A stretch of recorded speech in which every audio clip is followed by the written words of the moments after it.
Welcome to the video focusing on the special right triangles, where you will learn to identify the values of the 6 trig functions of special angles. These certain special angles, such as the 30 degrees, 45 degrees, and 60 degrees, occur so often in trig that they deserve special study.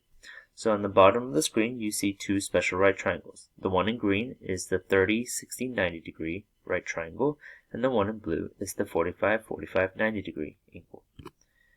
For convenience, we choose the basic lengths of each side that corresponds with the opposite angle.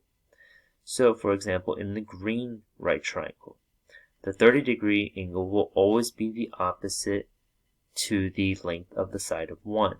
The 60 degree angle will be the opposite to the length of the side of the square root of 3, and the 90 degree angle is opposite from the length of 2.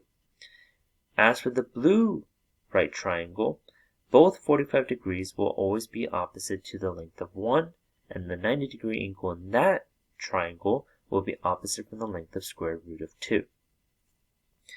Before we go into identifying the ratio of the trig functions, let's talk about the trig functions themselves. So here's the first 3, sine, cosine, and tangent. I have established both ratios in 2 different ways, where one is using the x, y, r values, and one is using the words corresponding to the triangle itself, using the words opposite, adjacent, and hypotenuse. We will primarily use that when you are given a right triangle and nothing else beyond that. We mainly use x, y, and r if it's on a coordinate graph.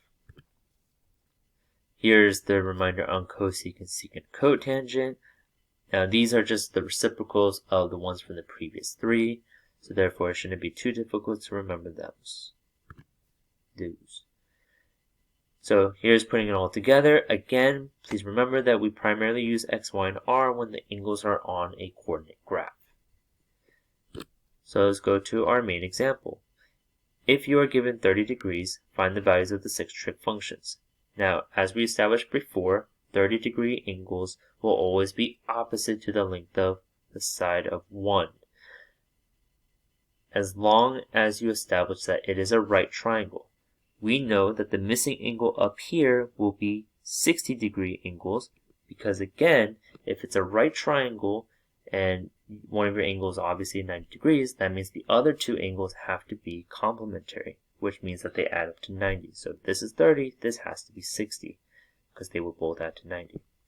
Moving on from that, if we establish that this vertical line is the length of 1, that means the side adjacent to it is square root of 3, and the hypotenuse, which is r, is equal to 2.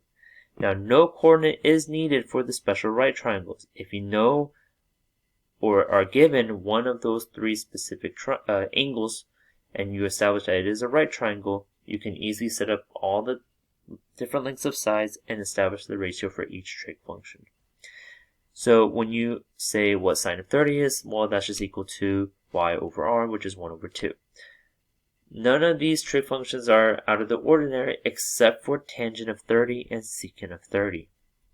The reason being is when you take those values and put it in a fraction form, both situations have the square root of 3 in the denominator, and we never want the fraction with the square root in the denominator. So the only way to get rid of it is by rationalizing it. So that means you multiply both top and bottom by the square root of 3. So 1 over the square root of 3 will lead to square root of 3 over 3. As for the secant of 30, 2 over the square root of 3 is equal to 2 times the square root of 3 over 3. Again, rationalizing means that you cancel out the square root and you are left with what they have in common, or the value of the radicand, and the top has the square root itself. You can easily go ahead and find the values for all the 2 other special angles, but here is a chart to make your life easier. So for 30 degrees, 45 degrees, and 60 degrees, you can establish what the value for each trig function would be by using this chart. Or you can just go ahead and graph it yourself and find the values that way. In a different point, we will learn how to establish what the values would be if it goes beyond 90 degrees. But this is the main focus of this video.